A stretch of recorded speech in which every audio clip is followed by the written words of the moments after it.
palong ang video.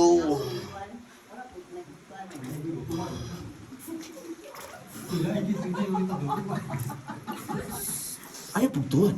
Sa'yo pa. Okay na mo? Ha? Mura mo naik ka pungot na ako. Buhay ko, no? Okay. So, ma'am, sir, kaning tubig mainom ni siya sa una. Karon mainom ni siya, depende sa inyong itsura. Then, ang kalalom diri is around 5 meters or 15 feet. Kalalom. Pero, more na yung level sa tubig, yung markings. So, wag na siya mausog. Then, pag open naman sa public, ibutan na naman yung boat. Pero, nalunod. Kaya ang among gigamit is paper boats. So, diri, ang kalalom niya is around 18 feet or 6 meters. Ang kalalom. So, na-discover ni sa mga lokal around 1930s to 1940s. And nahimo nila ng hiding grounds during World War II. Yun sa mga Hapon. Kaya kato ilang time, wala po sila mga pusil. So, ilang gamit sa una, mga sundang or kutsilyo. And sumuto silang nahadlok ang pagkaibalo nila. Pag-abot sa mga Hapon dres Pilipinas, tuli na. Sa una, way tuli.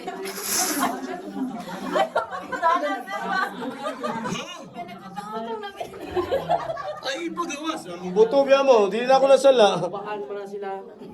Every night Kabalo pa makasa siya naguni. and my dreams, I see you, I feel you. That is how. Sa Titanic ang dating.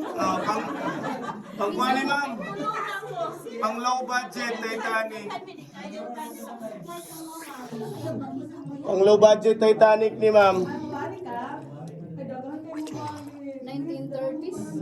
1930s pa siya na-discover? Kung nga nilagyan ang tubig, sir. Yes, ma'am. So, sa buntag, tinaw ka siya. Makita ni mong ilalom niya. Karon medyo kita pa. Pero pag daghan ang mulangoy, medyo blurry na kaya mga balas diri sa ibabaw. Mumix na siya. Di na lagi. Di na lagi ba? Dili na. Di man maminaw, oy. Di na lagi sindak ng tiil. Sama diri ni ma'am, inigsipa niya, sipa po ko kasi ni pa amin doon diri. Lugi ko mukrang siya ang tilon niya. Relax na yung tail. Relax na mo niya. Kaya. Okay, so halfway ta. So, muna yung halfway diri sa underground river. And diri area, mabawra ni siya. So, pwede na mo patong na anang bato. Pwede mo lingkod, mo takilid, mo higda, o mo hapa. Andro, sige na, sige pa. Ayun, picture sa mo diri before ta mo diretso. Ma'am, ay, lagi pangusgil niya eh. Kaya mabawra man na, maninood, mampudog inat. Dihara ma'am, ay klahos dito ng ubanaw sa dakong bato. Pwesto mo dito, pero amping ramo sa bato kay, gusto mo ni, hait ang bato para dili magasgas ang bato. Kay diri kung naamoy gasgas, dili mo makagawas. Kay tambalan. O dili madalag tambal, CPR.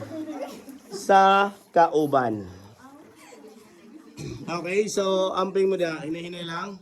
And pira pa ubos yung life vest para dili mo murag pawikan tanawon sa picture.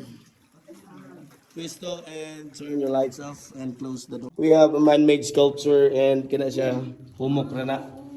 Hinimo gikan sa clay.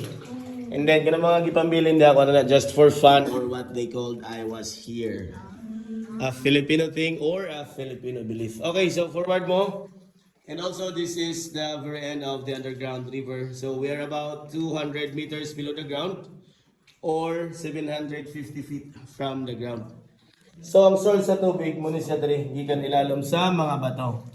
Spring water flowing, but this is it is still a lazy river. Kaya dili na to feel yung current o di po nimo feel nga love siguro kaniya. So nga ni katinaw yung tubig sa buntag So we dito sa entrance, mayroon din sa dead end. Makita niyo mong ilalom. And also, we have this natural rock formation ng murag Buddha. Kana. Then sa ibabaw, murag sa jellyfish. Then mga stalactites dito sa ibabaw dito sa kilid. And gikan na ni murag jellyfish, paubos, pa yung diri nga side. Murag sa elephant head. Shoulder, knees and toes. Knees and toes. And last one. Kani nga nilo cellphone ako na. Kita mo na nilo diha.